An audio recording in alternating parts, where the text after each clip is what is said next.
would like to request if you can throw some light on it. Srimati Sunita Gandhi, Founder Director, City International School, Lucknow. Good afternoon, everyone. It's a pleasure to be part of this very eminent group of panelists, as well as the audience, that's you. It's always a challenge to think about education because it is a complex issue and nobody can say we got the answer right. So I'm glad that we have the opportunity by the organizers to make this possible today. A typical school cycle looks like this. We rush through syllabus. We rush through revision.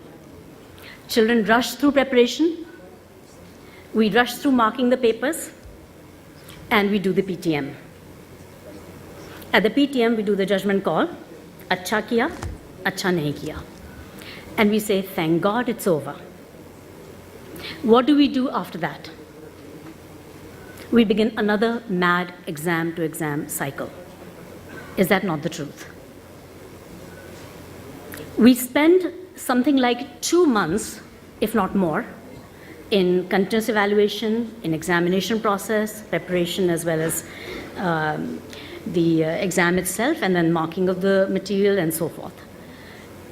Out of 9 months of active teaching, 2 months are gone to examination.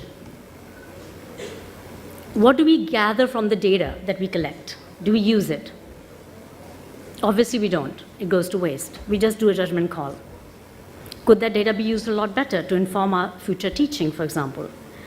My good friend Dwight Allen, who coined the term micro-teaching, he used to say that after 20 years of teaching experience, a teacher has the equivalent of 20 years of 1 year experience. And this he was talking about America. And I think it's true for us as well. Teachers are not learning because there's nothing done with the data. That's one of it. We bring external training. How long does it last? Does it make it into classroom practice? Very rarely. So we're going through a lot of motion, but perhaps not a lot of result. So we need to think deeper about education. It's, we have great lofty goals with this panel, and obviously we can agree with those goals, social and emotional well-being of the children, nurturing of empathy, making them team players, problem solvers, creative thinkers, I'm sure, as conflict preventers as well.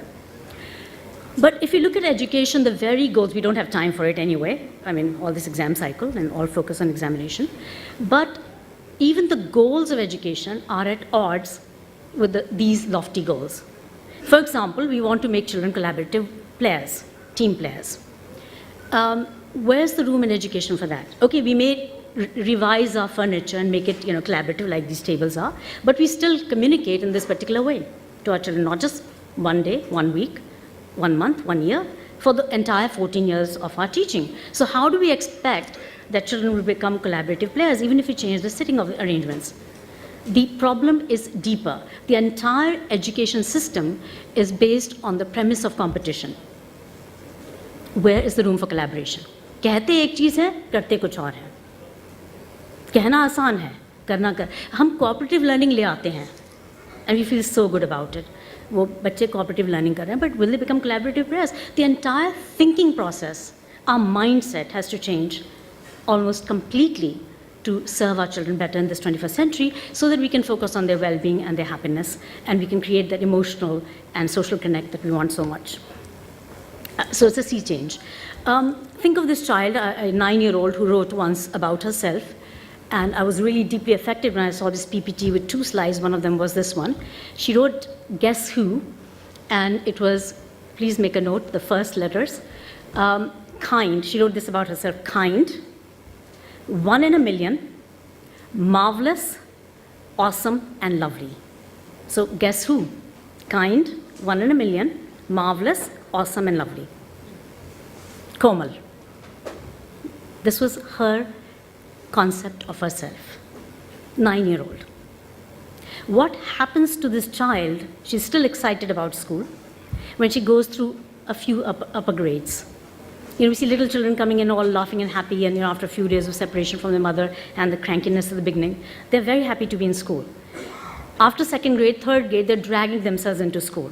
They go there for their friends, not because of your teaching or because of your a great education.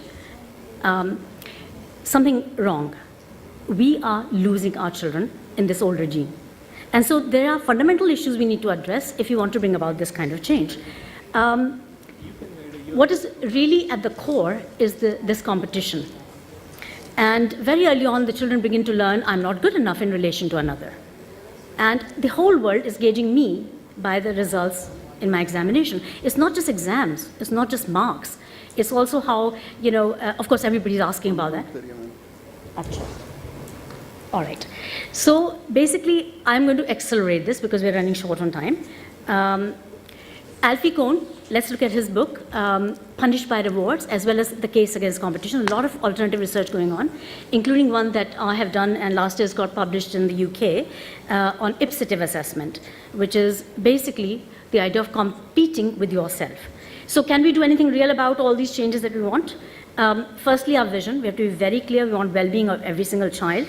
We want evidence to bear on whatever we do. If we have a hunches, let's go create the evidence if it doesn't exist. But don't go just on hunches.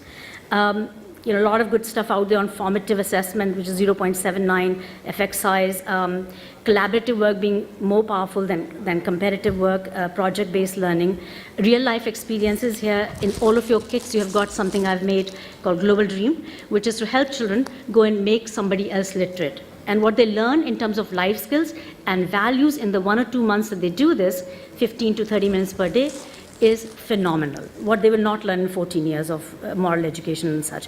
Real life connection has great, great impact. And from emphasis on marks, people say, oh, sports karayenge, ye karayenge, wo karayenge, lekin usme bhi to competition. Bachcha kahan bhagega?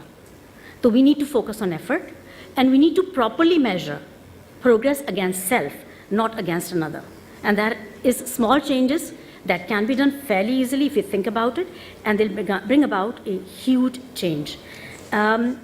Okay, so finally I want to say that we need to go back to the drawing board, and we need to look at the root causes, the 19th century education, how to redo it, the deeply rooted system, and how to modify this, and to create new models of education, demonstration value in what we do as educators, so that every child, not just a few, can feel I'm one in a million, marvelous, awesome, and lovely. I'd like to end with the beautiful prayer of the Alcoholics Anonymous, the Serenity Prayer, that says, God, grant me the serenity to accept the things I cannot change, the courage to change the things I can, and the wisdom to know the difference.